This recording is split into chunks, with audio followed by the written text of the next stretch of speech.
దేవుడు మనకిచ్చిన అవకాశాన్ని మనం సద్వినియోగం చేసుకుంటే దాని వలన ఎన్నో ఆశీర్వాదాలు మనం పొందుకుంటాం. దేవుడిచ్చిన సమయాన్ని దుర్వినియోగం చేసుకుంటే దాని వలన నష్టం మనకే. దేవుని కొరకు మన సమయాన్ని ఎంత కేటాయిస్తున్నామో, దేవుని కొరకు మన సమయాన్ని ఎంతగా ఖర్చు చేస్తున్నామో ఈ విషయాలు ప్రతిరోజు మనం గుర్తుంచుకోవాలి. మనము లోకంలో గడిపిన దానికంటే ఎక్కువగా దేవుని దగ్గర గడపవలసినటువంటి అవసరం ఉన్నది. దేవుని దగ్గర మనం ఎంత బాగా గడుపుతామో, లేక ఆయన పాదాల దగ్గర కూర్చొని ఆయన వాక్కులు నేర్చుకునడానికి నిలబడి ఉంటామో, కూర్చొని ఉంటామో, కాచుకొని ఉంటామో, దానిని బట్టి మనకు రెట్టింపు ప్రతిఫలం కలుగుతుంది. అందుని బట్టి దేవునికి స్తోత్రం చెప్తాం. ఆయన పాదాల దగ్గర గడపాలనే ఆశ మనకున్నప్పుడు దాని కొరకు ఎంతటి దాన్నైనా త్రుజించి వేస్తాం, పక్కన పెట్టేస్తాం. నాకు నా దేవుని కంటే ఎక్కువ ఏదీ లేదు అని మనకున్న పనులే కానీ, ఉద్యోగాలే కానీ, వ్యాపారాలే కానీ అన్నిటినీ పక్కన పెట్టి ఆయనకు కృతజ్ఞులై ఉంటారు. కృతజ్ఞత కలిగి ఉండడం అంటే అర్థం ఏంటంటే ఆయన చేసిన మేళ్ళను తలంచుకోవడమే కాదు, ఆయన కొరకు ప్రత్యేకంగా సమయాన్ని కేటాయించడం. ఎవరో ఒక నాయకుడు వస్తున్నాడంటే అతడి మీద అభిమానంతో నువ్వు నీకున్న వాటిని అన్నిటిని విడిచిపెట్టి పరిగెడుతున్నావు. దేవుని కొరకు నీ పరుగు ఎలాగుంది? దేవుని కొరకు ఎప్పుడైనా ఖర్చు అయిపోయావా? దేవుని కొరకు నువ్వు సమయాన్ని ఇచ్చావా అని పరీక్షించుకోవాల్సిన అవసరత ప్రతి దేవుని బిడ్డకు ఉంది. కాబట్టి పరీక్షించుకొని, నేను దేవునితో ఎంత సమయాన్ని గడుపుతున్నాను, దేవునితో నాకు ఎంత సహవాసం ఉంది, దేవుని వాక్యంతో నాకు ఎంత సహవాసం ఉంది, నేను ఎంతగా నేర్చుకోగలిగాను, ఎంతగా బలపడగలిగాను, ఈరోజు వాక్యం చదివానా, ఈరోజు ప్రార్థన చేశానా, ఈరోజు స్తుతించానా, ఈరోజు మోకాళ్ళ మీద ఎంతసేపు నా ప్రభు దగ్గర గడపగలిగాను, ఈరోజు ఎంతసేపు ప్రభుతో మాట్లాడాను, ఈరోజు ప్రభు నాతో ఎంతసేపు మాట్లాడారు అనే విషయాల్ని పరీక్షించుకొని పరిశుద్ధ జీవితాన్ని వైరాగ్యంగా చేయాల్సినటువంటి అవసరం ఉంది.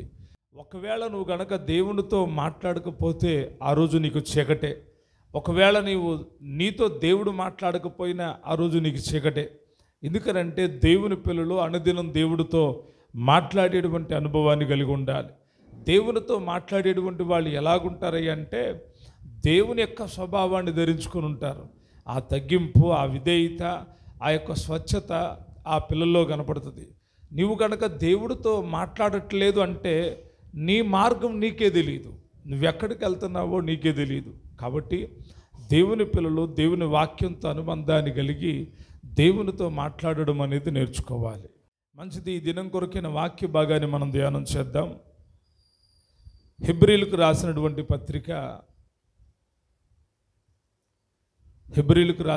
పత్రిక 3వ అధ్యాయం 1వ వచనాన్ని చదువుతున్నాను. మీరందరూ కూడా నాతో కలిసి చెప్పండి. తీయండి, అందరూ తీయండి. హెబ్రీలకు రాసినటువంటి పత్రిక 3వ అధ్యాయం 1వ వచనం. ఇందువలన పరలోక సంబంధమైన పిలుపులో పాలు పొందిన పరిశుద్ధ సహోదరులారా, మనము ఒప్పుకునిన దానికి అపోస్తలుడును ప్రధాన యాజకుడునైన యేసు మీద లక్ష్యముంచుడి. చాలు. హెబ్రీయులకు రాసినటువంటి పత్రిక 3వ అధ్యాయం 1వ వచనాన్ని మనం చదివాం. ఈ వాక్య భాగంలో ఉన్న సందేశం చాలా అమూల్యమైనటువంటి సందేశం. యేసుక్రీస్తు ప్రభువారు ఎటువంటి వాడై ఉన్నాడో ఈ హెబ్రీయులకు రాసినటువంటి పత్రికలో విశేషమైన విషయాన్ని మనం చదువుతున్నాం. మత్తయి ఈ విషయాన్ని రాయలేదు, మార్కు ఈ విషయాన్ని రాయలేదు, లూకా ఈ విషయాన్ని రాయలేదు, యోహాను ఈ విషయాన్ని రాయలేదు. కానీ హెబ్రీయులకు రాసినటువంటి పత్రికలో యేసు ప్రభువారు ఎటువంటి వాడో అనేటువంటి విషయం మనకు కనబడుతుంది. ఇక్కడ 2 విషయాలు యేసు ప్రభువారి గురించి మాత్రమే చెప్పబడ్డాయి.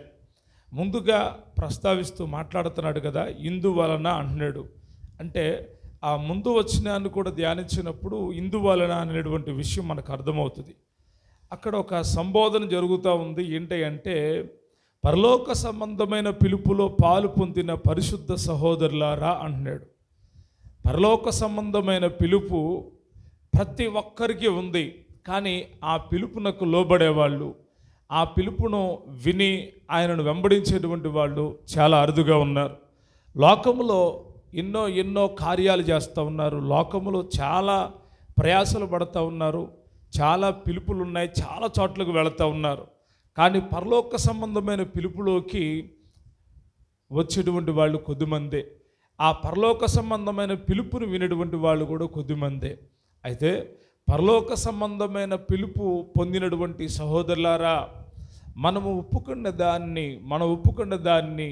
దానికి అపోస్తలుడును ప్రధాన యాజకుడైన యేసు మీద లక్ష్యం ఉంచండి.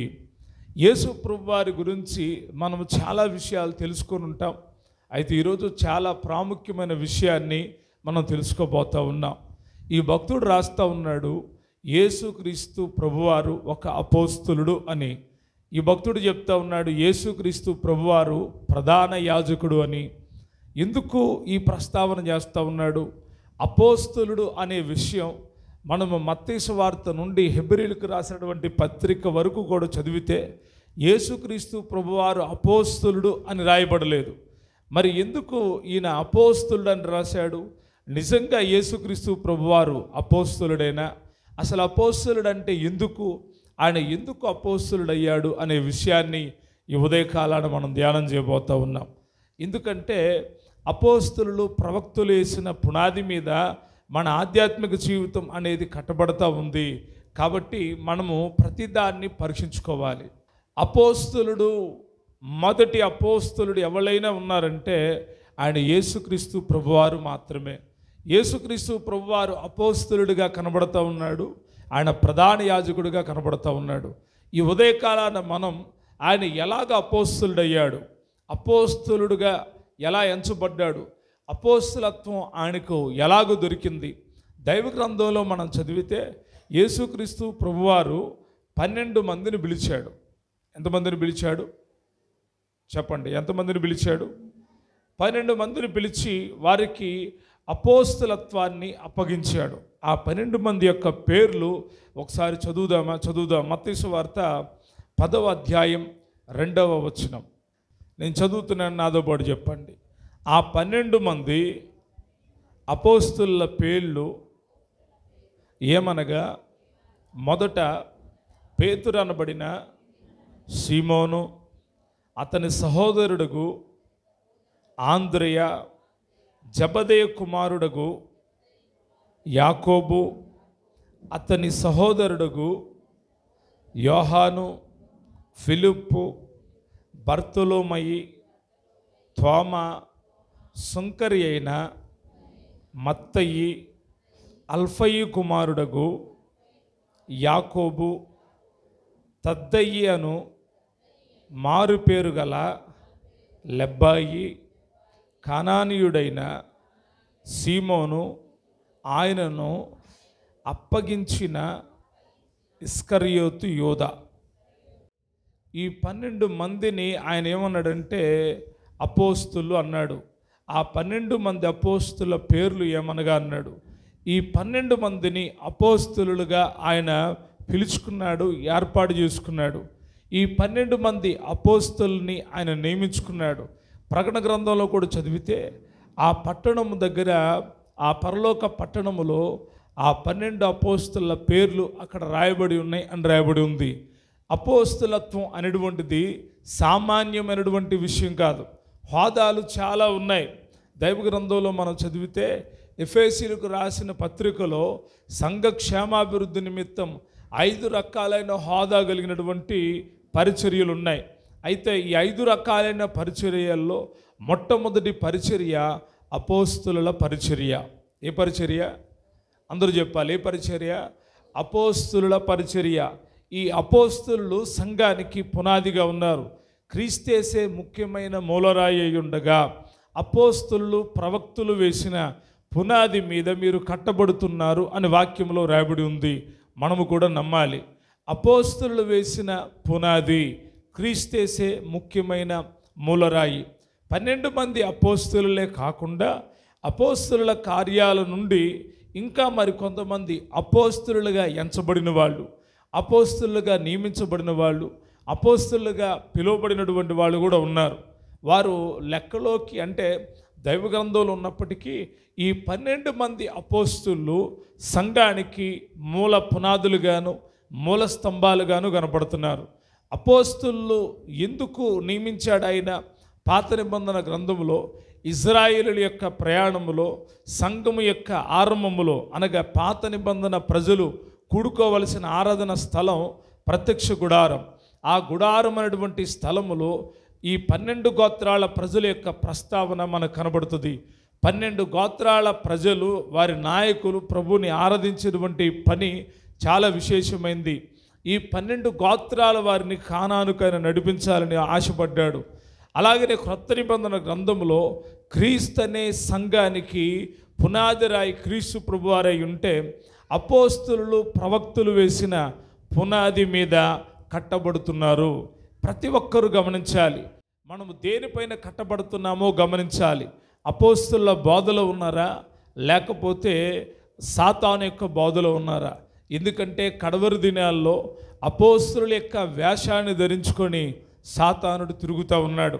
అపోస్తులు కాకపోయినను తాము అపోస్తులమని చెప్పుకొనుచు దొంగ అపోస్తులనై ప్రజలను మోసగించే వాళ్ళగా, ప్రజలను తప్పుడుదావ పట్టించేటువంటి వాళ్ళుగా ఉన్నారు. కాబట్టి మనము సంఘమై ఉన్న మనము చాలా జాగ్రత్త వహించి ప్రతి ఒక్కరి పిలుపుని, వారి యొక్క నిర్ణయాన్ని గమనించాల్సినటువంటి అవసరం ఉంది. అపోస్తలుడు అనగా క్రీస్తు ప్రభువారితో కలిసి వారి సేవను ప్రారంభించారు.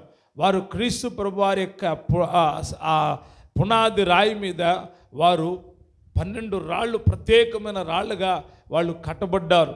వాళ్ళు అనేకులను కట్టడం మొదలుపెట్టారు. వాళ్ళు అనేకులు కడుతూ ఉన్నారు. వారి ఉపదేశాల మూలంగా అనేకులను ప్రభు తట్టు నడిపిస్తూ ఉన్నారు. అయితే అపోస్తలులు భాగాలుగా కనబడ్డారని మనం నేర్చుకున్నాం. అయితే అసలు అపోస్తలుడుగా యేసు ప్రభువారు ఎలాగున్నాడు? ఈ ఉదయ కాలాన్ని మనం తెలుసుకోవాలి. ఈయన అపోస్తలులకి అపోస్తలుడై ఉన్నాడు.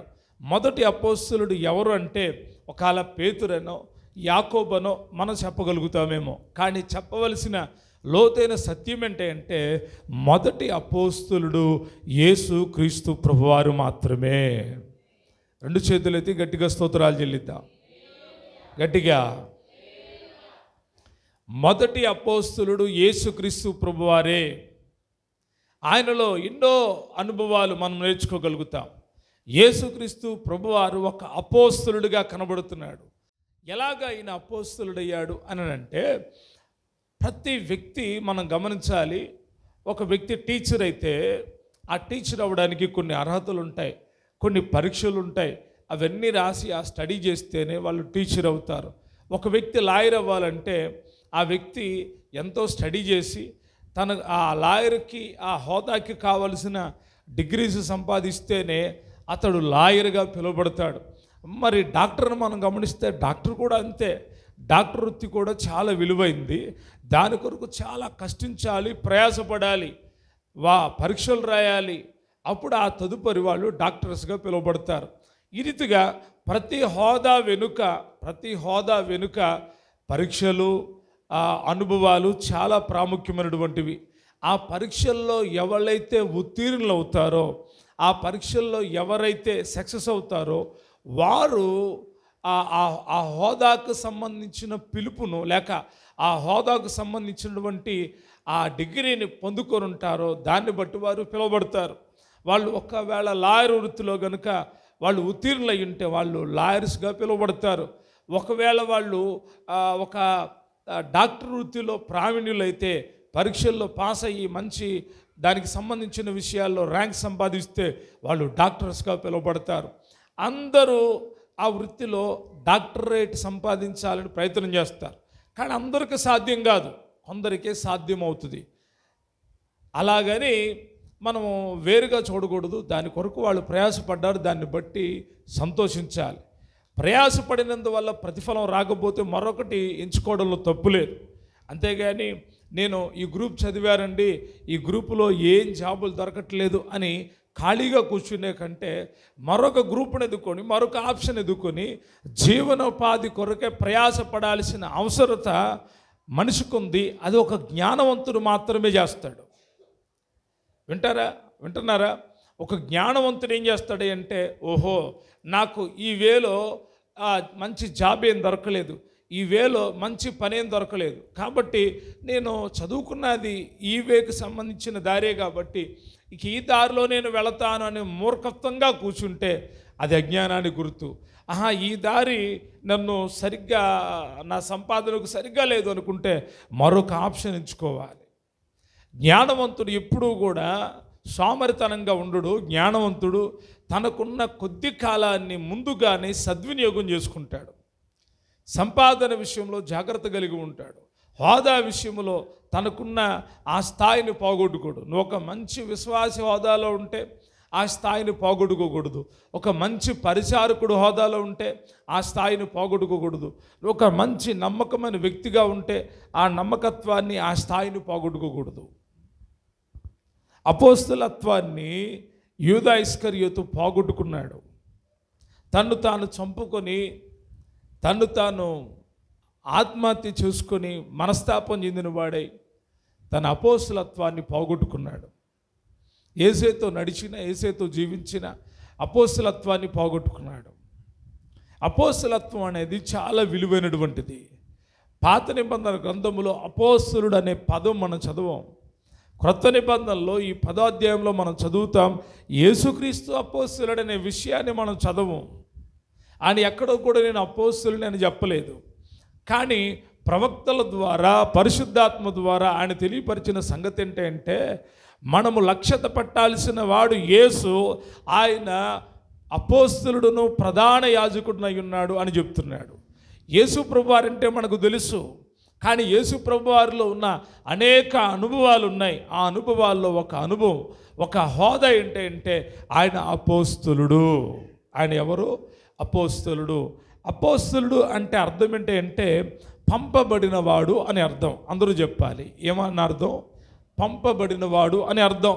అంటే ఒక పని కోసం పంపబడినప్పుడు, ఒక పని కోసం ప్రత్యేకించి పంపినప్పుడు ఆ వ్యక్తిని అపోస్తలుడు అన్నారు.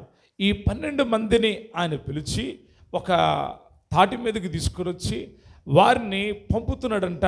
ఒకసారి ఆ మాట కూడా చదువుదామా? మత్తయి సువార్త 10వ అధ్యాయం 5వ వచనాన్ని చదువుతున్నాను చూడండి. యేసు ఆ 12 మందిని పంపుచు వారిని చూచి వారికి ఆజ్ఞాపించినదేమనగా, ఆ 12 మంది అంటే ఎవళ్ళని మనం చదివాం పైన? అపోస్తలులు. ఆ 12 మందిని పిలిచాడంట. 10వ అధ్యాయం 1వ వచనం. ఆయన తన 12 మంది శిష్యులను పిలిచి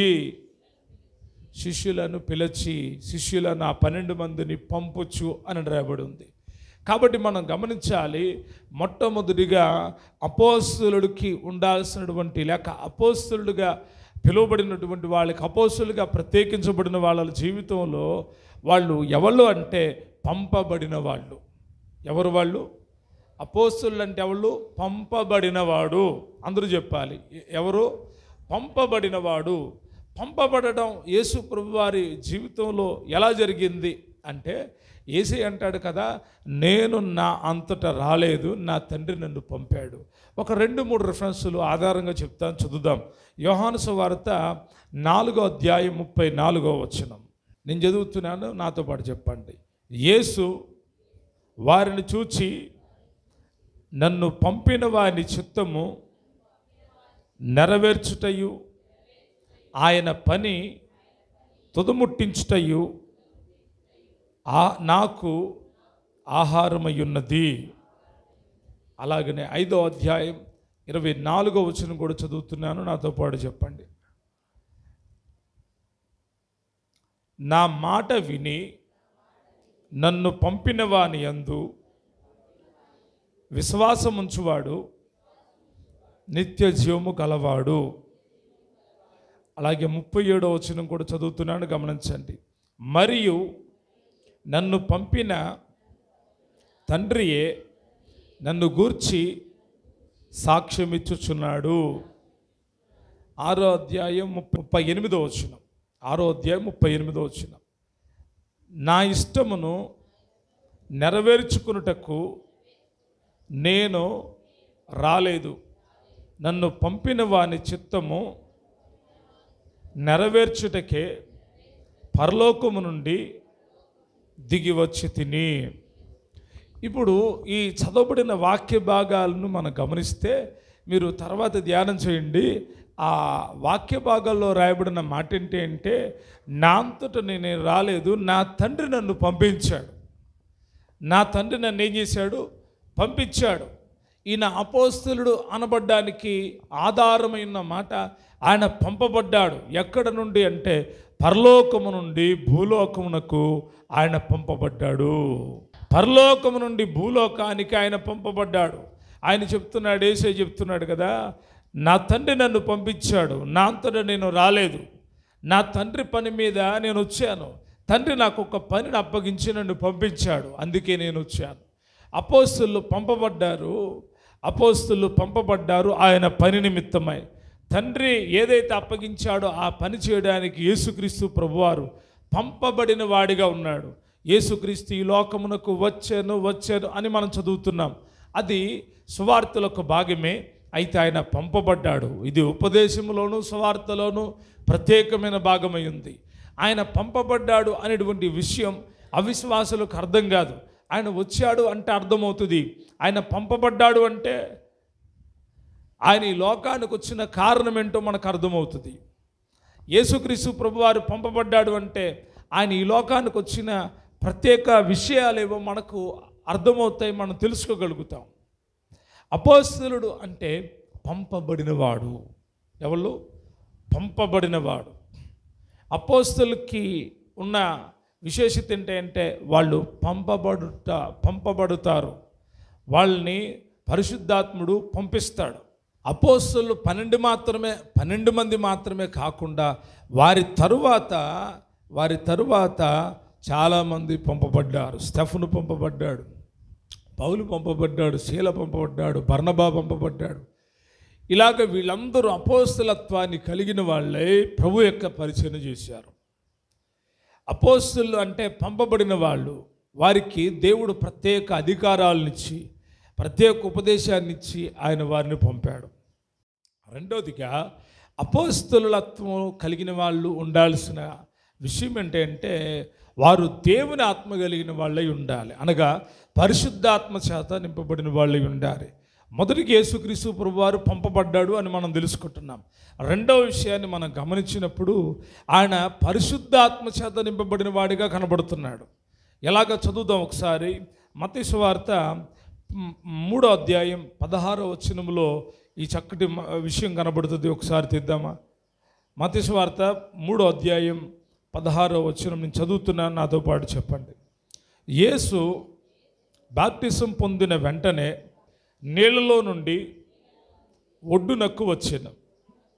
ఇదిగో ఆకాశము తెరవబడెను, దేవుని ఆత్మ పావురం వలె దిగి తన మీదకి వచ్చుట చూచెను.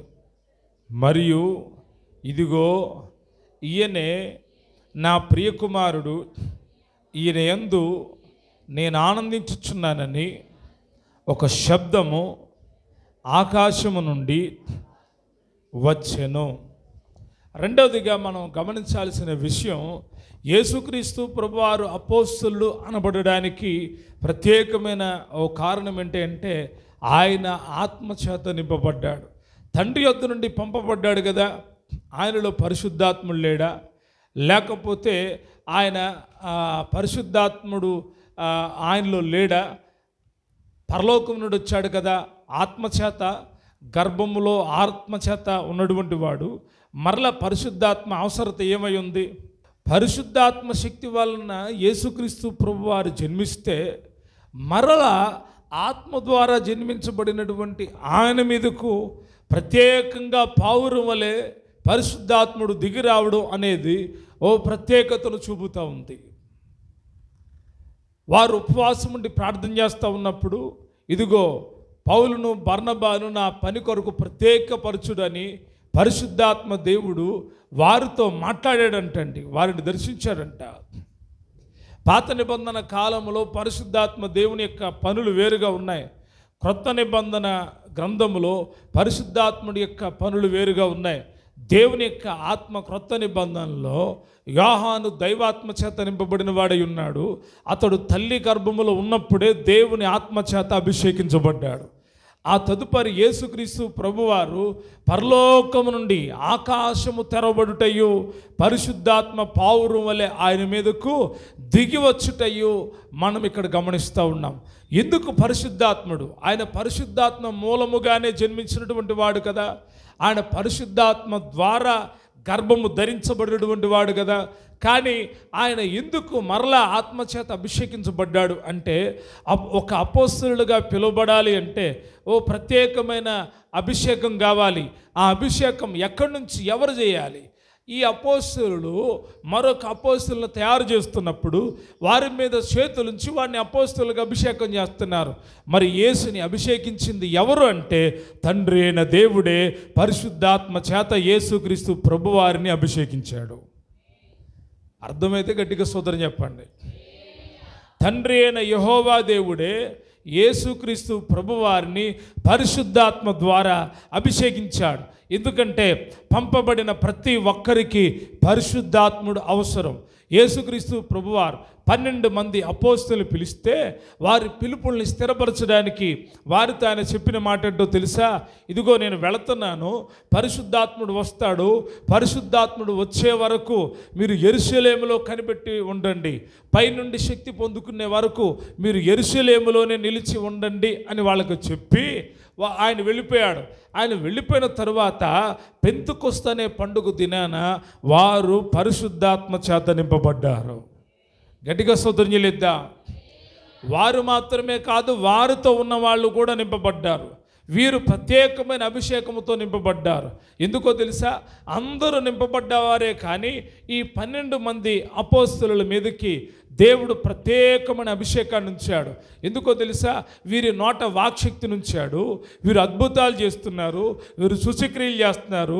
వీరు ఎవరి మీదైనా చేతులు పెట్టి పరిశుద్ధాత్మ కొరకు ప్రార్థన చేసినప్పుడు వారు పరిశుద్ధాత్మ చేత నింపబడుతున్నారు. అంత శక్తివంతమైన అభిషేకాన్ని వాళ్ళు పొందుకున్నారు.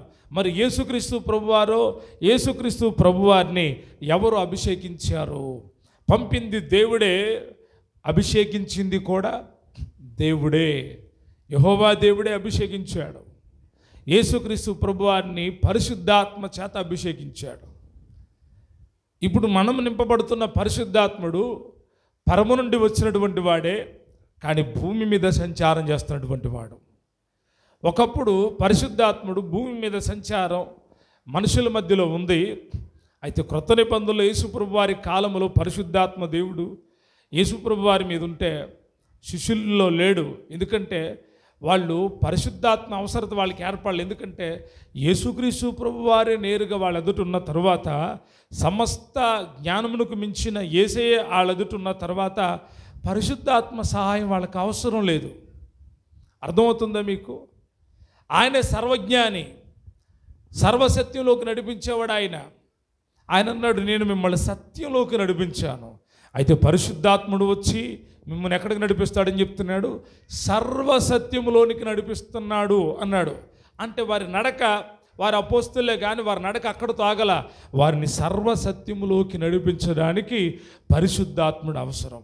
నా యేసుక్రీస్తు ప్రభువారు పరిశుద్ధాత్మ చేత నింపబడిన అపోస్తలుడు. గట్టిగా స్తోత్రం చెల్లిద్దాం. అపోస్తలత్వం కలిగిన వాళ్ళు ఎలాగుంటారంటే దేవుని ఆత్మచేత నింపబడిన వాళ్ళుగా ఉంటారు. అలా నింపబడిన వారు అపోస్తలులు. వారిలో మొదటివాడు నా యేసుక్రీస్తు ప్రభువారు. మూడో విషయాన్ని చెప్తున్నాను, జాగ్రత్తగా గమనించండి. అపోస్తలులు ప్రార్థనా పరులై ఉంటారు, ప్రార్థన చేసేటువంటి వాళ్ళే ఉంటారు. యేసుక్రీస్తు ప్రభువారి భూలోకానికి పంపబడమే కాదు, దేవుడి ఆత్మచేత నింపబడమే కాదు, ఆయన ఒక ప్రార్థనా వీరుడు, ఆయన ఒక ప్రార్థనా యోధుడు. ప్రార్థన ఆయన దగ్గరే నేర్చుకోవాలి. ప్రార్థన అంటే ఏంటో మాదిరి ఆయన చూపించిపోయాడు. అపోస్తలులు ఎడతెగక ప్రార్థన చేయుచుండిరి అని మనం చదువుతాం. కానీ యేసుక్రీస్తు ప్రభువారు కూడా ప్రార్థన చేశాడంట. ఎందుకని ఆయన ప్రార్థన చేశాడు? ఆయన దేవుని కుమారుడు కదా, మనుషు కుమారుడికి లోకానికి వచ్చాడు కదా, తండ్రి చేత పంపబడ్డాడు కదా. అంటే విషయం ఏదైనా తెలుసుకోవాలి అంటే ప్రార్థన చాలా ప్రాముఖ్యమైంది. పరలోక ద్వారాలు తెరవబడాలి అంటే ప్రార్థన చాలా ప్రాముఖ్యమైంది. పరలోక సందేశాన్ని పొందుకోవాలి అంటే ప్రార్థన చాలా ప్రాముఖ్యమైంది. యేసయ్య ప్రార్థన చేశారా? చేశాడు. ఆయన చదువుదాం ఒకసారి.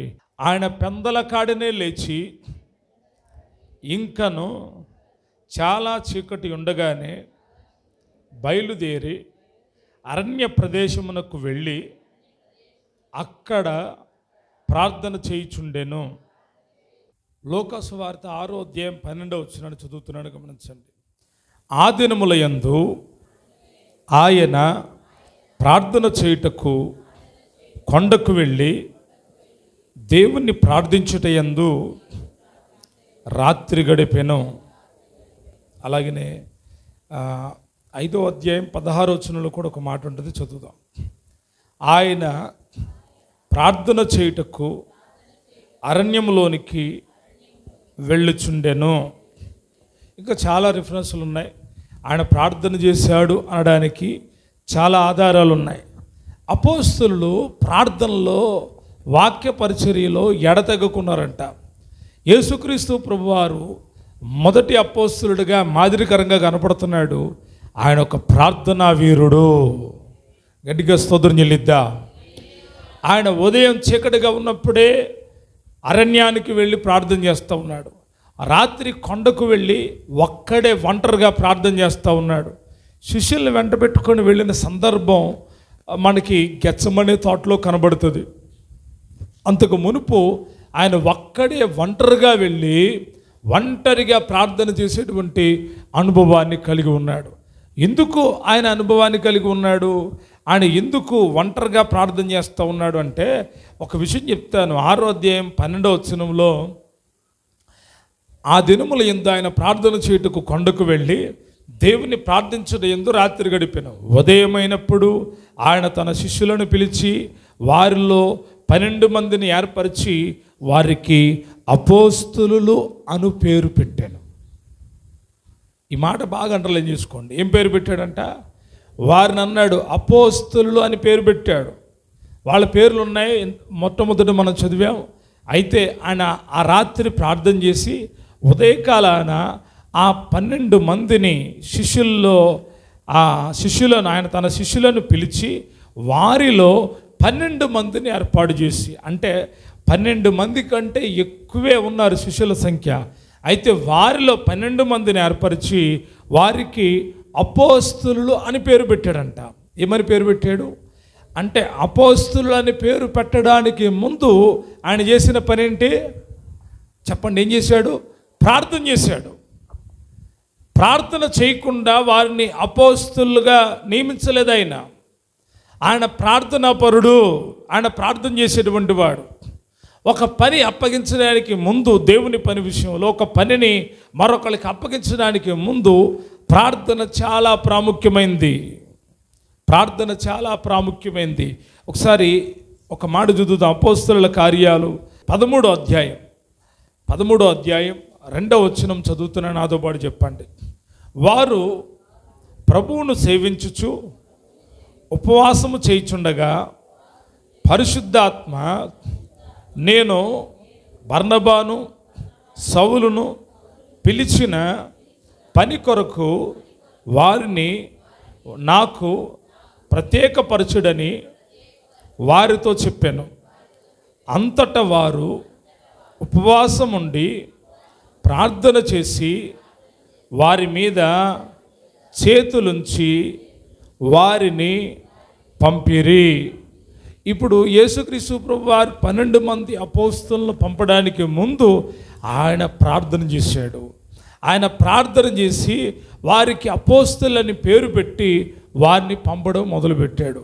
అపోస్తలత్వం కలిగిన వాళ్ళు ఎవరైనా కానీ వారు ప్రార్థనా జీవితాన్ని కలిగి ఉంటారు. వారి ప్రార్థన చాలా ప్రత్యేకత కలిగి ఉంటుంది. వారి ప్రార్థన పరిశుద్ధాత్మ అనుభవంతో కూడిందై ఉంటుంది. వారు ప్రార్థించినప్పుడు దేవుడు వారికి విషయాలు తెలియపరుస్తాడు. మరి ఆయన ప్రార్థన చేసినప్పుడు యోధా ఇస్కరియోతు అప్పగిస్తాడు అని ఆయనకి తెలుసా అంటే తెలుసు. మరి తెలిసి ఎలా అపోస్తలత్వాన్ని అప్పగించాడు? అది కృప అంతే. అపోస్తలులు ఎవరైనా వాళ్ళు ఉన్నారు అంటే వాళ్ళు ప్రార్థనా పరులై ఉన్నారు. నా యేసుక్రీస్తు ప్రభువారు ప్రార్థన అనుభవం కలిగినటువంటి వాడై ఉన్నాడు.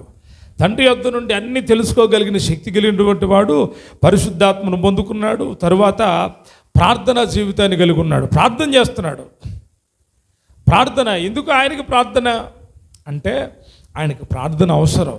ఓ దేవుని బిడ్డ ఎదగడానికి ప్రార్థన చాలా ప్రాముఖ్యమైనది. చాలామంది ప్రార్థనలో వెనుకంజ వేస్తారు, ప్రార్థన చేయరు. ఈరోజు ప్రార్థన చేశారంటే ఆ ప్రార్థన చేశానా, చేయలేదు. దేవుని బిడ్డవని చెప్పుకోవడానికి సిగ్గుండాలి. మనము దేవుని పిల్లలమైతే మనము ప్రతిరోజు ప్రభు దగ్గర ప్రార్థన చేయాలి. ప్రార్థన చేయాలి. ప్రార్థన ఎప్పుడైతే చేస్తామో దేవుడు ద్వారాలు తెరవడం మొదలు పెడతాడు. ప్రార్థన ఎప్పుడైతే చేస్తామో దేవుడు పరిస్థితులను మారుస్తాడు. ప్రార్థన చేయడం ఎప్పుడైతే మొదలు పెడతామో మూయబడిన ద్వారాలు తెరబడతాయి. ప్రార్థన ఎప్పుడైతే చేస్తామో ఏది దైవ చిత్తమో గుర్తెరిగి ఆ దైవ చిత్తం చేయడానికి పరిశుద్ధాత్మ దేవుడిని నడిపిస్తాడు. కాబట్టి ప్రార్థనా జీవితంలో మాదిరిని ఎవళ్ళైనా చూడాలంటే అపోస్తలులు కాదు, అపోస్తలుడి కంటే ముఖ్యుడైన యేసు అనే అపోస్తలుడి మీద మన లక్ష్యత పెట్టాలి. ఇది మూడవ విషయం. నాలుగో విషయం ఏంటి అంటే సువార్తను ప్రకటించే అనుభవాన్ని కలిగి ఉండడం అపోస్తలుల యొక్క కార్యక్రమమై ఉన్నది. సువార్తను ప్రకటించడం. మొదటి అపోస్తలుడు యేసుక్రీస్తు ప్రభువారు ఆయన సువార్తను ప్రకటించాడు. చదువుదామా? మత్తయి సువార్త చాలా వచనాలు ఉన్నాయి. నేను కొన్ని వాక్య భాగాలు మాత్రమే నేను చూపిస్తూ ఉన్నాను. మత్తయి సువార్త 4వ అధ్యాయం 17వ వచనం. అప్పటి నుండి యేసు పరలోక రాజ్యము సమీపించి ఉన్నది గనుక మారు మనస్సు పొందుడని చెప్పుచు ప్రకటింప మొదలుపెట్టాను. మార్కు సువార్త 1వ అధ్యాయం 14-15 వచనాలు చదువుతున్నాడు, గమనించండి. యోహాను చెరపట్టబడిన తరువాత యేసు కాలము సంపూర్ణమై ఉన్నది, దేవుని రాజ్యము సమీపించి ఉన్నది, మారు మనసు పొంది సువార్త నమ్ముడని చెప్పుచు దేవుని సువార్త ప్రకటించుచు గలిలయకు వచ్చెను. మనం ఇప్పుడు గమనించాల్సిన విషయం ఏంటంటే ఒకళ్ళు అపోస్తలుడైతే ఆ అపోస్తలుడు సువార్తను ప్రకటిస్తాడు. మరి యేసుక్రీస్తు ప్రభువారే అపోస్తలుడైతే ఆయన ఏం ప్రకటించాడో తెలుసా? కాలము సంపూర్ణమై ఉన్నది, దేవుని రాజ్యము సమీపించి ఉన్నది, మీరేం పొందాలి? మారు మనసు పొందమని ఆయన మొదటి సువార్తను ప్రకటించాడు. 2 చేతులు ఎత్తి దేవునికి స్తోత్రం చెప్పండి. అపోస్తలులు ఏమని ప్రకటించారంటే ప్రభు అయిన యేసునందు విశ్వాసం ఉంచు, ఆయన నమ్ముకో, మారు మనసు పొందు అని ప్రకటించారు. కానీ యేసయ్య ఏం చెప్పాడంటే నీ మనసుని మార్చుకో, దేవుని రాజ్యము సమీపించింది, పరలోక రాజ్యము సమీపించింది, దైవ రాజ్యము దగ్గరగా ఉంది, మారు మనసు పొందు అని ఆ రోజే ప్రారంభమైంది సువార్త. ఈరోజు కాదు. పరలోక రాజ్యం సమీపించిందనే సువార్త ఈరోజు ప్రకటించబడుతుంది కాదు, ఎప్పుడో యేసు ప్రభువారితోనే ఈ సువార్త ప్రకటించబడింది. యేసు ప్రభువారి కంటే ముందు మరొక వ్యక్తి సువార్తను ప్రకటించాడు, మరొక ప్రవక్త సువార్తను ప్రకటించాడు. అతడు యోహాను కూడా మారు మనసు నిమిత్తమై ప్రకటించినప్పుడు ప్రజలు తమ పాపాలను ఒప్పుకొని బాప్టిజం పొందారంటండి. మరి యేసు ప్రభువారు కూడా మారు మనసు విషయమై సువార్తను ప్రకటించాడు. ఒక మంచి అపోస్తలుడు, దైవ సంబంధమైన అపోస్తలుడు, దేవుని చేత పిలువబడిన పంపబడిన అపోస్తలుడు సువార్తను ప్రకటిస్తాడు. పౌలు గారు అంటాడు, అయ్యో నేను సువార్తను ప్రకటించిన ఎడల నాకు శ్రమ. మనం ఎందుకు యేసు ప్రభువారి మీద లక్ష్యత పెట్టాలి?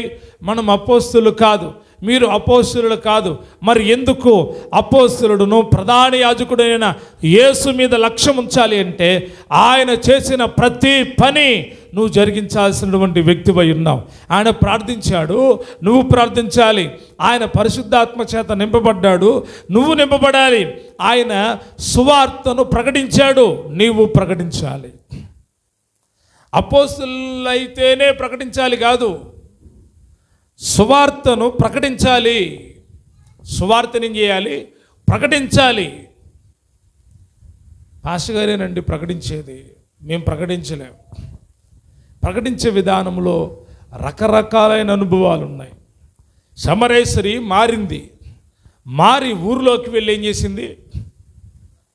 చేసింది? ఊరి వారందరికీ ప్రకటన చేసింది, యేసుని పరిచయం చేసింది. ఈరోజు మీలో ఎవరైనా మీ తోటి వాళ్ళకి, మీ స్నేహితులకి యేసుక్రీస్తు ప్రభువాన్ని పరిచయం చేస్తున్నారా? సువార్తను ప్రకటిస్తూ ఉన్నారా? సువార్తను తెలియపరుస్తూ ఉన్నారా? సువార్త కొరకైన భారం ఉందా? సువార్తను ప్రకటించాలనేటువంటి తపనుందా? సువార్తను ఎలాగో ప్రకటించాలి అనేటువంటి ఆలోచన ఉందా? నా యేసుక్రీస్తు ప్రభువారు మొదటి సువార్థికుడిగా కనబడుతున్నాడు. ఆయన ప్రజలందరికీ సువార్తను ప్రకటిస్తూ వచ్చాడు. అరణ్యంలోకి వెళ్ళి సువార్తను ప్రకటిస్తూ ఉన్నాడు, సముద్ర తీర ప్రాంతానికి వెళ్ళి సువార్తను ప్రకటిస్తూ ఉన్నాడు, కొండ ఎక్కి కూర్చుండి సువార్తను ప్రకటిస్తూ ఉన్నాడు. జన సమూహాలు లేని ప్రాంతంలోనికి వెళ్ళి అక్కడ ఆయన నిలబడితే ప్రజలు తండోపతండాలుగా యేసుని ఎదుక్కుంటూ వచ్చారు. చెప్పండి గట్టిగా. ఈ రోజుల్లో ఎవరిని వెతుక్కుంటూ వెళ్తున్నారంటే పాస్టర్లను వెతుక్కుంటూ వెళ్తున్నారు. ఈయన పెద్ద పాస్టర్ గారా, ఈయన ఏమైనా అద్భుతాలు చేస్తాడా, ఈయన పేరుగాంచిన పాస్టర్ గారా అని చెప్పి ఆ పేరుగాంచిన పాస్టర్ గారు అయితేనే వస్తారు. 3 దినాలు సువార్త గుడికలు పెట్టామనుకోండి, 3 రోజులు వచ్చేవాళ్ళు 1% ఉంటారు, చివరి రోజు వచ్చేవాళ్ళు 100% ఉంటారు. ఎందుకో తెలుసా? మిగతా 2 రోజులు వీళ్ళు ఎక్కడ ఉంటారు అంటే లోకంలో ఉంటారు. రావాలని ఉంది కానీ రాలేకపోయాం. ఏవో సాకులు, వినడానికి కూడా సాకులు. అయితే యేసుప్రభు వారు అలాగ లేడు. ఆయన ప్రతి దినము ప్రజలకు సువార్తను ప్రకటిస్తూ వచ్చాడు. అపోస్తులు కూడా వాళ్ళు ఖాళీగా లేరు, వాళ్ళు అనుదినము దేవుని సువార్తను ప్రకటిస్తూ వచ్చారు. చెప్పండి గట్టిగా. సువార్తను నేరుగా ప్రజల దగ్గరికి వెళ్ళి ప్రకటించాలి. సువార్తను నేరుగా ప్రజల దగ్గరికి వెళ్ళి ప్రకటించాలి. వ్యక్తిగత సువార్త, సంఘముతో కూడి సువార్త, సేవకుడితో కలిసి సువార్త, ఈ రీతిగా సువార్త పని చేయగలిగితే ప్రజలు దేవుని తట్టు తిప్పబడగలుగుతారు. ప్రార్థన చేయడమే కాదు, సువార్త చేయాలి, సువార్తను ప్రకటించాలి. ఎవరికి ప్రకటించాలి? ఎక్కడికి వెళ్ళవసలా? నీ చుట్టూతా నీకు తెలిసిన వాళ్ళు ఎంతోమంది ఇంకా పాపపు ఊబిలో చిక్కుబడి ఉన్నారు, నరకానికి దగ్గరగా ఉన్నారు. మొదట వారికి సువార్తను ప్రకటించు. చెప్పండి గట్టిగా. మొదట వారికి యేసు ప్రభువాన్ని పరిచయం చేయి, వారితో మాట్లాడక ముందే చెప్పే మాట ఏంటో తెలుసా? వాళ్ళకి దేవుని మాట చెప్పండి. వాళ్ళు రారన్నా ఏంటంట? ఒకటే మాట, వాళ్ళు రారు, వాళ్ళు వినరు. యేసయ్య అనుకోలా, అపోస్తులు అనుకోలా. వాళ్ళు వినకపోయినా, వాళ్ళు వచ్చినా రాకపోయినా వారికి యేసు ప్రభువాన్ని ప్రకటించారు. స్తోత్రం చెప్దాం గట్టిగా. కాబట్టి సువార్త ప్రకటించే భారం మన మీద ఉంది. యేసు ప్రభువాన్ని చూస్తూ ఉంటే ఆయన అపోస్తలుడు, ఆయన సువార్తను ప్రకటిస్తూ ఉన్నాడు. గట్టిగా స్తోత్రం చెల్లిద్దాం. 5వదిగా ఆయన మంచి బోధకుడు. ఎవరంటే ఆయన బోధించాడంటండి. ఆయన ప్రకటించడమే కాదు, బోధించాడు. చదువుదామా? మత్తయి సువార్త 4వ అధ్యాయం 23వ వచనం. యేసు వారి సమాజ మందిరములలో బోధించుచు దేవుని రాజ్యమును గురించిన సువార్తను ప్రకటించుచు. ఏం చేస్తున్నాడంటే సమాజ మందిరముల్లో బోధిస్తూ ఉన్నాడంట. మరలా చదువుదాం. మార్కు సువార్త 1వ అధ్యాయం 21వ వచనం. అంతటా వారు కపెర్నహూములోనికి వెళ్ళిరి. వెంటనే ఆయన విశ్రాంతి దినమున సమాజ మందిరములోనికి పోయి బోధించాను. ఆయన శాస్త్రుల వలె కాక అధికారము గలవాని వలె వారికి బోధించాను గనుక వారు ఆయన బోధకు ఆశ్చర్యపడిరి. అంతటా వారు ఆయన బోధకు ఏం చేశారంట? ఆశ్చర్యపడ్డారు. ఆయన ఏం చేశాడో తెలుసా?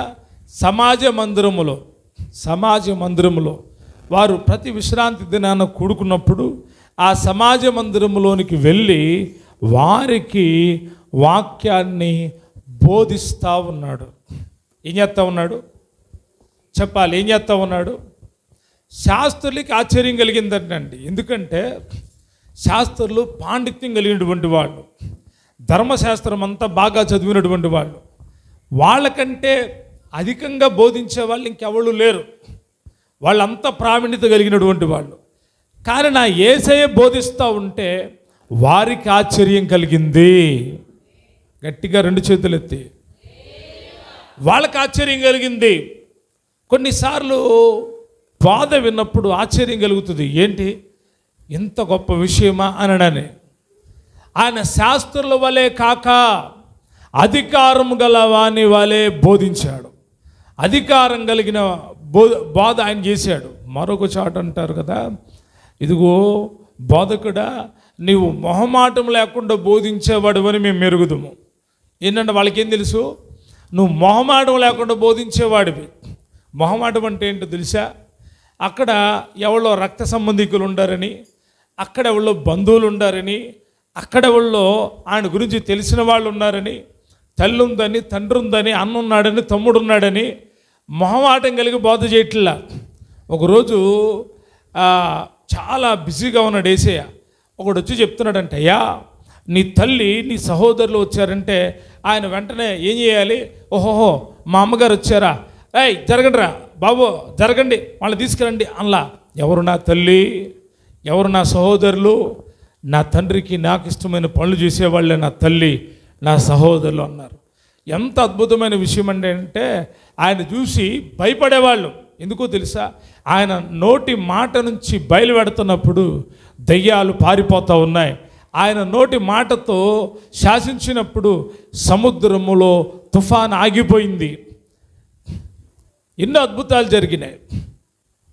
ఆయన బోధ విషయాన్ని గమనించినప్పుడు ఆయన బోధ అందరి బోధలాగా లేదు. ఆయన బోధ అందరిలాగా లేదు. ఎలాగలేదు? అందరిలాగా లేదు, శాస్త్రులకు లాగా లేదు. వాళ్ళు నానేసి బోధిస్తున్నారు, పై బోధ చేస్తున్నారు, పై శుద్ధీకరణ చేస్తున్నారు. వాళ్ళ బోధతో అంతరంగ శుద్ధి చేయట్లా, పై మార్పు కలగజేస్తున్నారు. బాహ్య సంబంధమైన బోధ చేస్తున్నారు, శరీర సంబంధమైన బోధ చేస్తున్నారు. శరీరం మీద, శరీర కార్యాల మీద ఆశలు పెంచుకునే బోధ చేస్తున్నారు. శరీర సంబంధమైన కార్యాల కోసం అడిగేటువంటి విధానాలను బోధిస్తూ ఉన్నారు. కానీ నా యేసయ్య ఆ బోధ చేయట్లేదు.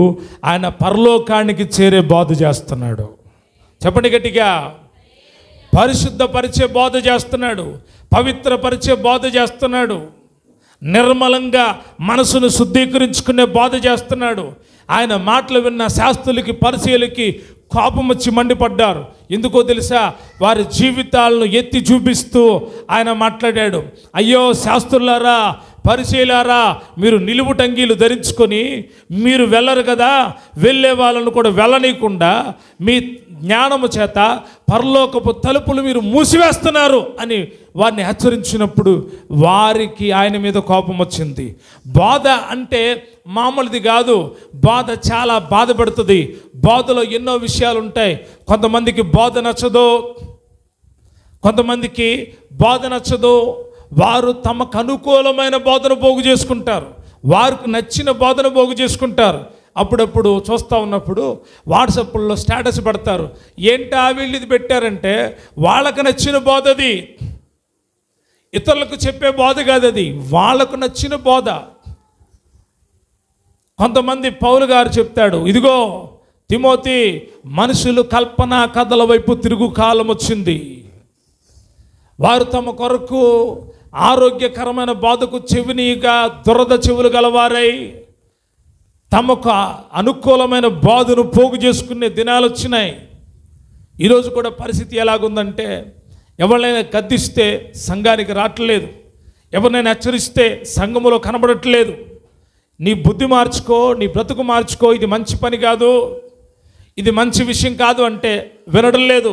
వాళ్ళకి నచ్చింది, మాకు ఇక్కడ ఉండడం ఇష్టమండి, మేము ఈ తిండి తినడం ఇష్టమండి, మేము ఇలాగ ఉండడం ఇష్టమండి. తమకు అనుకూలమైంది, అది దేవుడు మెచ్చుకున్నది కాదు. వాళ్ళు అనుకున్నారు దేవుడు మెచ్చుకున్నదేనని. బాగా జాగ్రత్తగా వినాలి మనం. బోధ సరిగ్గా లేకపోతే, బోధను సరిగ్గా స్వీకరించకపోతే, బోధ అర్థం కాకపోతే నీకు బాధలు తప్పవు. బోధకుడు చాలా కష్టమైన పని. బోధకులు చాలా కష్టించాల్సినటువంటి వాళ్ళు ఉన్నారు. యేసే మంచి బోధకుడు. ఆయన ఎటువంటి బోధకుడు అంటే మొహమాటం లేని బోధకుడు. తెల్లే మొహమాటం లేదు, తండ్రా మొహమాటం లేదు, సహోదరుల మొహమాటం లేదు, పెద్దవాళ్ళ మొహమాటం లేదు, శాస్త్రుల మొహమాటం లేదు, పరిశీల మొహమాటం లేదు, ఆ యొక్క పెద్దతనం కలిగినటువంటి వాళ్ళ మొహమాటం లేదు. వీళ్ళు నాకంటే వయసులో పెద్దవాళ్ళే, గౌరవం ఉంటుంది. కానీ బోధ అలాగుండదు. బోధ ఎవరినైనా శుద్ధి చేస్తుంది. గట్టిగా స్తోత్రం చెప్పండి. ఈ మధ్య కొంతమంది పనికి మాలిన వాళ్ళు తయారయ్యి, వాళ్ళు పిల్లోడండి, వాడికేం తెలుసు బోధ అన్నారు, వీళ్ళకి తెలుసు బోధ. ఆ బోధ చేసేవాళ్ళు తప్పుడు మార్గంలో నడిచేవాళ్ళు. పిల్లోళ్ళండి, వాళ్ళకేం తెలుసు. యేసుప్రభు వారిని కూడా అలాగే అనుకున్నారు వాళ్ళు. మన ముందు పుట్టినాడు వడ్రవాని కుమారుడు కాదు, ఏమనుకున్నారంట, వడ్రంగి వాని కుమారుడు కాదు యేసు అని అనుకున్నారంట. కానీ ఆయన బోధ చేస్తూ ఉంటే గుండెలు దడదడ అంటున్నాయి. గట్టిగా స్తోత్రం చెప్దాం. ఆయన బోధ చేస్తూ ఉంటే కడుపులో మంట వస్తుంది. ఏమంట? కారం తిన్నందుకు కాదు. వాళ్ళ మంట ఏంటంటే మా బతుకుల్ని ఎండగడుతున్నాడే అని. బాధ అంటే బతుకుల్ని ఎండగట్టేదే. ఎందుకో తెలుసా? ఇష్టమైంది అయితే బతుకులకి బలాన్ని ఇస్తుంది. ఇష్టం లేని కార్యం లోపలుంటే బాధే పెడుతుంది బోధ. ఈ బాధ తెలియక అనుకూలమైన బోధన చేసుకొని నాకు ఇష్టం లేదు పోస్ అయితేనా, నీకు ఇష్టం లేకపోతే మరి ఏ బోధ ఇష్టం? యెజబేలు బోధ ఇష్టం, బిలాము బోధ ఇష్టం, నికోలాయితు బోధ ఇష్టం, దొంగ అపోస్తలుల బోధ ఇష్టం, దొంగ పాస్టర్ల బోధ ఇష్టం. జాగ్రత్తగా ఉండాలి. నా యేసయ్య చేసిన బోధ, ఆయన మొదటి అపోస్తలుడిగా చేసిన బోధ హృదయాలను కదిలించింది, ప్రజలను సరిచేసింది. కొందరికి అసూయ కలిగింది, ఆయన మాట్లాడడం మానేయలేదు. ఆయన చంప చూశారంట ఆ బోధ విని. ఎందుకంటే ఆయన ఉన్నది ఉన్నట్టుగా మాట్లాడారు. మీరు పైభక్తి చేస్తున్నటువంటి వాళ్ళు, మీరు నిలువుటంగీలు ధరించుకొని దోచుకొని తింటున్నారు, ప్రజలు తప్పుదోవ పట్టిస్తూ ఉన్నారు, మీరు చెడ్డ ప్రచారాలు చేస్తున్నారు, ప్రజల్ని మాయోపాల చేత లాక్కుంటున్నారు అని నన్ను మాట్లాడితే ఆయనకు వచ్చింది ఏంటో తెలుసా?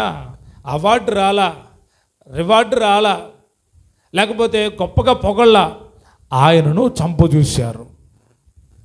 ఈరోజు కూడా మనం గమనిస్తే స్వచ్ఛమైన బోధ చేసే వాళ్ళకే నిందలు ఎక్కువ. స్వచ్ఛమైన బోధ చేసే వాళ్ళ దగ్గర ప్రజలు ఉండట్లేదు. స్వచ్ఛమైన బోధ చేసే వాళ్ళని ప్రజలు నమ్మట్లేదు. ఎక్కడికి? మాయ మాటలు చెప్పే వాళ్ళ దగ్గరికి, మోసగాళ్ళ దగ్గరికి, మాయ దర్శనాలు, మాయ ప్రవచనాలు చెప్పే వాళ్ళ దగ్గరికి పరుగులెట్టుకుంటూ వెళ్ళిపోతున్నారు. కాబట్టి గమనించాలి. నా యేసే ఒక మంచి బోధకుడైతే నువ్వు బోధ వింటున్నప్పుడల్లా నువ్వు ఆయన మీద దృష్టి పెడితే, ఓహో ఈరోజు ఆయన నన్ను హెచ్చరించాడు అంటే నా బ్రతుకును ఆయన చూశాడు. గట్టిగా చెప్పండి, చెప్పాలి గట్టిగా. ఈరోజు నాకు ఒక హెచ్చరిక వచ్చిందా? నువ్వు తప్పు చేస్తున్నావని నాతో చెప్పాడా? ఆ దైవజనుడు చెప్పాడా? అంటే నన్ను యేసయ్య చూశాడు, నన్ను యేసయ్య చూశాడు. నేను చేసిన తప్పు ఎవరికి తెలియలా, అది నా మనసులోది. నేను చేసిన తప్పు ఎవ్వరు గ్రహించలా, అది నా హృదయానికి సంబంధించింది. కానీ ఆ విషయాన్ని సేవకుడు చెప్పాడు అంటే కోపం తెచ్చుకోవడానికి కాదు, వెంటనే నువ్వు అనుకోవాలి, ఓహో యేసు ప్రభువారు నన్ను చూశాడు కాబట్టి నా బ్రతుకు గురించి మాట్లాడాడు. బాధ పెట్టేదే కాదు, బాధ బలపరిచేది కూడా, బాధ సిద్ధపరిచేది కూడా, బాధ నేను నిలబెట్టేది కూడా. కొన్నిసార్లు ఆయన నీతో మాట్లాడినప్పుడు నీకు బాధ అనిపించవచ్చు. ప్రార్థన చేసావా, సిగ్గు లేదా అని అన్నప్పుడు నువ్వేమనుకోవాలి తెలుసా, నా ప్రార్థన గురించి ఈయనకెందుకంట, చేస్తా లేత లేదు అనుకున్నావంటే నువ్వు సైతాను సంబంధివి. నువ్వే అంటనే ఏమనుకోవాలి తెలుసా, ఓహో నేను ప్రార్థన చేయట్లేదన్న సంగతి నా దేవుడు తెలుసుకొని నన్ను బ్రతికించడం కోసం, నన్ను తనతో నిలబెట్టుకోవడం కోసం నన్ను హెచ్చరిస్తూ ఉన్నాడు అని నువ్వు ఆ బాధను స్వీకరించి తిరిగి ప్రార్థన చేయాలని నువ్వు ఆయన దగ్గర మోకరించగలిగితే ఆ బాధ విషయంలో దేవుడు నీ హృదయంలో గొప్ప కార్యాన్ని జరిగిస్తాడు. అంతేగాని బాధ విన్నంటే మూతి ముడుచుకొని నాకు ఇష్టం లేదు, ఈ బాధ నాకు వద్దు, నా గురించి చెప్పాడు అని అన్నారంటే వాళ్ళని బాగా గుర్తుపెట్టుకోండి, సైతాను వాడుకుంటుంది. బాధ గురించి ఎవడైనా చెడ్డ ప్రచారం ఏంటి అంతగా చెప్తారనంటే విన్నవాళ్ళు చెప్పాలి, అవసరమైన వ్యక్తుల కోసం ఆయన మాట్లాడతాడు. కోపం కాదు, అది దైవావేశం. కోపం వేరు, దైవావేశం వేరు. దాన్ని గుర్తెరిగిన వాళ్ళకి బాధ అర్థమవుతుంది. ఐదవదిగా ఆయన మంచి బోధకుడు. ఒక 2 విషయాలు క్లుప్తంగా చెప్పి నేను ముగిస్తా. ఆరోదిగా అపోస్తలుల చిహ్నాలు ఏంటంటే అద్భుతాలు, సూచక్రియలు, స్వస్థత కార్యాలు.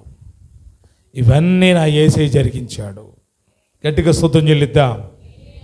ఇవన్నీ నా యేసయ్య చేశాడు. ఎంతోమంది రోగులు బాగుపడ్డారు, దయ్యపు శక్తుల నుంచి విడుదల పొందారు. జనసమూహాలంట యేసయ్య దగ్గరికంట చాలామంది తీసుకొచ్చారంట. గుడ్డివారిని, కుంటివారిని, మోగవారిని, ఓచ చేతులు గల వాళ్ళని, చంద్రరోగం గల వాళ్ళని, పక్షవాతం గల వాళ్ళని, దయ్యాలు పట్టిన వాళ్ళని ఆయన దగ్గరకు తీసుకొని వస్తే ఆయన ఏం చేస్తూ ఉన్నాడు తెలుసా, స్వస్థపరుస్తూ ఉన్నాడు, విడుదలనిస్తూ ఉన్నాడు. ఆయన సకాలమైన అద్భుతాలు చేశారండి. ఆయన అపోస్తలుడు. అందుకే అపోస్తలుల చిహ్నాలు ఏంటంటే స్వస్థత కార్యాలు, అద్భుతాలు, సూచక్రియలు జరిగిస్తూ ఉంటారు. అపోస్తలుల చిహ్నాలు అంటారు. రోమీయులకు రాసినటువంటి పత్రికలో రాయబడి ఉంది. ఆయన ఎన్నో అద్భుతాలు చేశాడు. నీళ్లను ద్రాక్షారసంగా మార్చాడా? సముద్రపు గాలిని అణిచివేశాడు ఆయన. 5 రొట్టెలు 2 చిన్న చేపలను ఆశీర్వదిస్తే ఏమైనాయి? 5,000 మంది తిన్నాడు. 7 రొట్టెలు 2 చిన్న చేపలు 7,000 మంది తిన్నారు.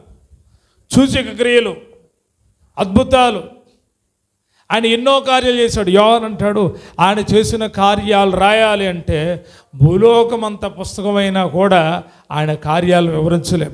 3.5 సంవత్సరాల్లో ఆయన చేసిన అద్భుతాలు, 3.5 సంవత్సరంలో ఆయన చేసిన గొప్ప కార్యాలు తలచుకుంటే గుండెల్లో సంతోషం ఆగదు.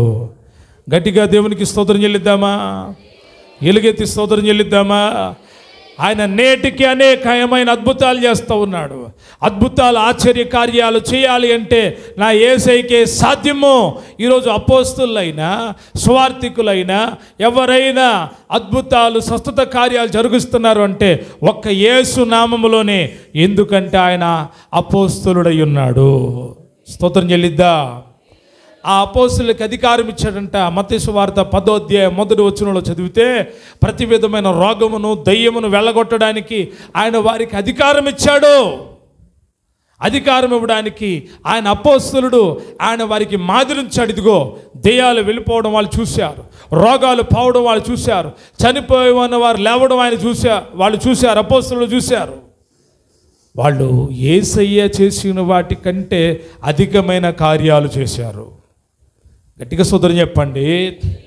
యేసయ్య యెరూషలేము ఆ ప్రాంతంలోనే వెళితే ఆయన శిష్యులు భూదిగంతాల వరకు వెళ్ళారు. చెప్పండి గట్టిగా. వాళ్ళు వెళ్ళిన చోట్లల్లా ఆయన అద్భుతాలు చేశాడు. వాళ్ళు వెళ్ళిన చోట్లల్లా ఆయన గొప్ప కార్యాలు చేశారు.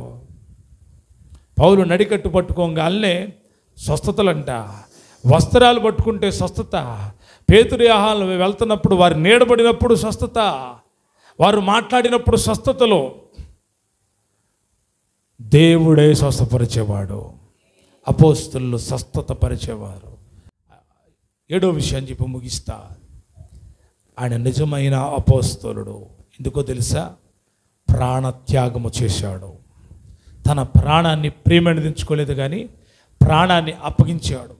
చనిపోతాను అని తెలిసి ఆ సిలువను మోయడానికి ఆయన ఇష్టపడ్డాడు. శ్రమ పెట్టబడతాను అని తెలిసి సాకు చెప్పి తప్పించుకోలేదు. అప్పుడప్పుడు గమనిస్తే కొందరికి ఒక పని చెప్పామనుకోండి, వారు సాకులు చెప్పి తప్పించుకోవడం మనం చూస్తాం. బ్రదర్ ఈ పని చేయాలి అంటే, అబ్బో ఒళ్ళు అలసిపోయింది, ఇప్పుడు కాదు సాయంత్రం చేస్తాను. అమ్మాయి పని చేయండి, ఇప్పుడు నేను చేయలేను, ఇప్పుడైతే చేయలేను. నా యేసయ్య తండ్రి అప్పగించిన పనిని ముగించాడు. ఆయన చనిపోవలసిన సందర్భం వచ్చినప్పుడు ఆయన చేసిన ప్రార్థన అంటే తెలుసా? తండ్రి నీ చిత్తమైతే తిక్కిని నా యొద్ద నుండి తొలగించి. ఎందుకో తెలుసా? అది భరించలేనిది. ఒక మనిషిగా ఆ నొప్పిని మనుషులు ఎవరు భరించలేరు. ఒక మనిషిగా ఆ బాధను ఎవరు భరించలేదు. ఒక మనిషిగా ఆ పరిస్థితులను ఎవరు భరించలేరు. శరీరులుగా ఆ దెబ్బలను ఎవరు భరించలేరు, భరించి బాధపడకుండా ఉండలేరు. ఆ బాధ సామాన్యమైంది కాదు. ఆయన శరీరం నల్లగొట్టబడింది, చాళ్ల వలె దున్నబడింది, తలకు ముళ్ళ కిరీటం పెట్టబడింది, తలలో నుంచి రక్తం గారుతూ ఉంది, ఒంటి నిండా కొరడ దెబ్బలు ఉన్నాయి, ఉమ్మి వేశారు, పిడిగుద్దులు గుద్దారు. భారమైన సిలువను ఆయన భుజాలపైన ఉంచితే ఆయన తప్పించుకొని పోలేదు. ప్రాణాన్ని మన కొరకు క్రయధనముగా ఆయన అర్పించాడు. ఆయన అపోస్తలుడు. ఆయన తన ప్రాణాన్ని అప్పగించాడు. ఆయన తన ప్రాణాన్ని సమర్పించాడు. కలువరి సిలువలో మన కొరకు త్యాగమైపోయాడు. ఆయన్ని చూసిన అపోస్తలులు ఆయన్ని లక్ష్యతగా పెట్టుకొని తమ ప్రాణాల సైతం లెక్క చేయకుండా దేశాంతరాలు విడిచి తమ ప్రాణాలు పోగొట్టుకోవడానికి, తమ ప్రాణాలు ఇవ్వడానికి సిద్ధపడి తలకిందులుగా సిలువ వేయబడి చనిపోయారు.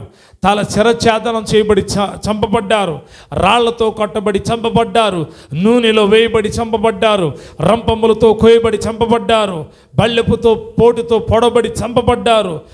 దేవునికి అపోస్తలుగా పిలువబడిన వాళ్ళందరూ కూడా వారు తమ ప్రాణాల సైతం లెక్క చేయకుండా తండ్రి యేసు ప్రభువారు అప్పగించిన ఆ పనిని వాళ్ళు సంపూర్తి చేశారు. ఎందుకో తెలుసా? ఆ అపోస్తలుడు ప్రాణాన్ని లక్ష్య పెట్టలేదు. మన కొరకు ప్రాణం ఇవ్వడానికి ఈ భూమి మీదకు దిగి వచ్చిన పంపబడిన అపోస్తలుడు యేసుక్రీస్తు ప్రభువారు. ఆయన మన కొరకు ప్రాణాన్ని అర్పించాడు. ఎవరు మన కొరకు రక్తాన్ని చిందించలేదు. ఎవరు మన క్షేమాన్ని చూసి సంతోషించేవాళ్ళు కాదు. కానీ నా యేసయ్య మనము క్షేమంగా ఉండాలని, నిత్యత్వంలో ఉండాలని అపోస్తలుడుగా ఆయన నిలిచి మనందరి కొరకు ప్రాణత్యాగాన్ని చేశాడు ఆయన. అందుకే హెబ్రీయులకు రాసిన పత్రికలో అంటున్నాడు, మనం ఒప్పుకున్న దానికి యేసు అపోస్తలుడును ప్రధాన యాజకుడైన యేసు మీద లక్ష్యం ఉంచండి. యేసు ప్రభువారిని చూడండి. ఆయన సిలువలో త్యాగమైన విధానాన్ని చూడండి. ఆయన సువార్త, ఆయన పరిచర్య, ఆయన ప్రార్థనా జీవితం, ఆయన తగ్గింపు మనం తెలుసుకోవాల్సినటువంటి వాళ్ళమై ఉన్నాం. కాబట్టి ఉదయకాలాన ఆయన అపోస్తలుడైన యేసుని గురించి మనము తెలుసుకున్నాము. ఆయన మీదే మనం లక్ష్యత ఉంచుదుముగాక. ఆయన వైపే మన చూపుండునుగాక. లోకం మీద చూడడం వల్ల ఉపయోగం ఏమీ లేదు. మన ప్రాణాలని ప్రభు కోసం ఇచ్చేవాళ్ళంగా ఉండాలి. ప్రభు కోసం త్యాగం చేసేటువంటి వాళ్ళంగా ఉండాలి. ప్రాణాలని ఏం చేస్తున్నారో తెలిసి ఈరోజు కాపాడుకుంటున్నారా? బుధవారం రోజు కాపాడుకుంటున్నారు, శనివారం రోజు కాపాడుకుంటున్నారు, కొంతమంది ఆదివారం కూడా కాపాడుకుంటున్నారు. ఏం బ్రదర్ బుధవారం ప్రార్థనకు రాలేదు? పనులు ఉన్నాయి. ఇప్పుడు ఇంకొంతమంది తెలివిగల సాక్ష్యం, ఇంటికాడ ప్రార్థన చేసుకుంటున్నాం. మరెందుకు సంఘంలో ఆరాధన? శనివారం ఎందుకు ప్రార్థనకు రాలా? టైం అయిపోయింది. ఎవరి కోసం? పాస్టర్ గారి కోసమా? ఇంటికాడ తినడానికి టైం ఉంటుంది, పడుకోవడానికి టైం ఉంటుంది, టీవీలు చూడడానికి టైం ఉంటుంది, సినిమాలు చూడడానికి టైం ఉంటుంది, సీరియల్ చూడడానికి టైం ఉంటుంది, కానీ యేసయ్యతో గడపడానికి టైం ఉంటుందా? యేసయ్యతో దగ్గరికి రావాలంటే ఒళ్ళు నొప్పులు, పగలంతా తినేసి పడుకుంటాం, పగలంతా పడుకుంటారు, సాయంత్రం వచ్చేటప్పటికి నిద్ర సరిపోదు. ప్రార్థన అంటే చాలు, దేవుని సన్నిధి అంటే చాలు, నిర్లక్ష్యం.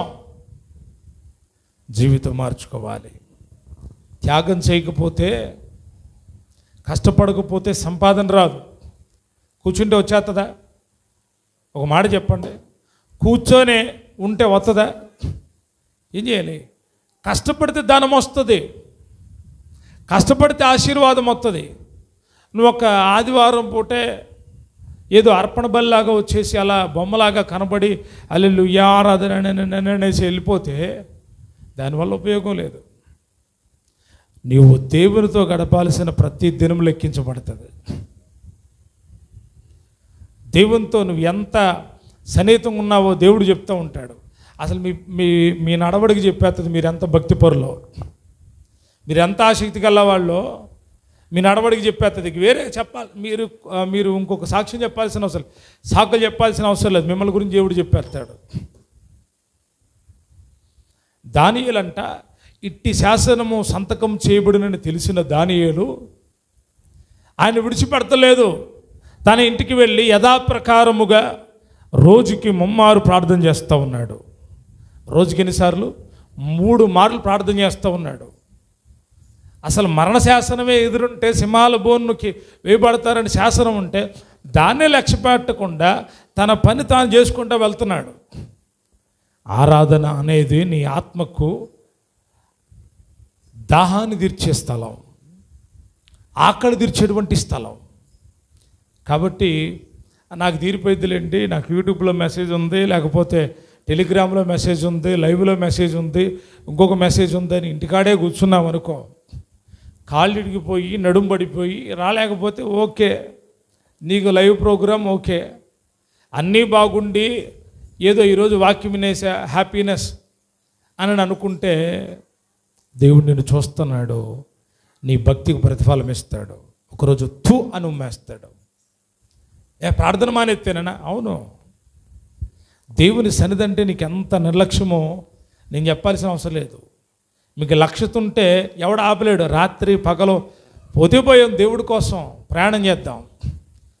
పోతే పోయాం రాత్రి పెళ్ళిళ్ళు జరుగుతుంటే వెళ్ళలేదా? రాత్రి విందులు జరుగుతుంటే వెళ్ళలేదా? రాత్రి ప్రయాణాలు చేయట్లేదా? దేవుడి కోసం ఏదైనా చేయగలుగుతున్నావు నువ్వు. కాబట్టి పరీక్షించుకొని యేసును పోలి నడుచుకుందుము గాక.